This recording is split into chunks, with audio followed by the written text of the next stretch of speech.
ഓ നമസ്കാരം. ഞാൻ നെട്ടൂർക്ക് ഒരു ഓട്ടം പോയിട്ട് തിരിച്ചു തന്നെയാണ്.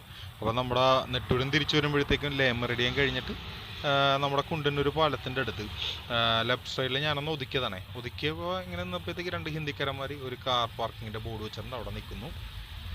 സ്വാഭാവികം, നമുക്ക് വേറെ സംശയം തോന്നുന്നില്ല. അവിടെ കാർ പാർക്കിങ്ങിന് പൈസ വാങ്ങിക്കാൻ നിൽക്കണവന്മാരാണല്ലോ. ഇവന്മാരുടെ പരിപാടി എന്താണെന്ന് വെച്ചാൽ, ഞാൻ കുറച്ച് നേരം ഇവിടെ നിന്ന് കഴിഞ്ഞപ്പോഴത്തേക്കും ഒരു ബുള്ളറ്റുകാരൻ നേരെ വന്നു. ബുള്ളറ്റുകാരൻ വന്നിട്ട് അവനോട് എന്തോ ചോദിച്ചു. അവൻ ആ കാർ പാർക്കിൻ്റെ അകത്തേക്ക് കയറിപ്പോയി. തിരിച്ച് വന്നു കഴിയുമ്പോഴത്തേക്കും എന്തോ ഒരു ചെറിയൊരു ലഹരി അടങ്ങിയ സാധനം, ഹാൻഡ്സ് ആണോ എന്നൊരു സംശയമുണ്ട്. അത് അയാൾക്ക് കൊണ്ടുവന്ന് തിരിച്ചു കൊടുക്കുന്നുണ്ട്. വെച്ചാൽ നമ്മുടെ മലയാളികൾ തന്നെയാണ് ഇവന്മാരെ പ്രോത്സാഹിപ്പിക്കണത്. ഇതിൻ്റെ അകത്ത് എവിടെയാണ് ഇത് വെച്ചേക്കണമെന്ന് അറിയാൻ പറ്റില്ല, അത് കാണാൻ പറ്റില്ല, ഏതോ അകത്താണ്.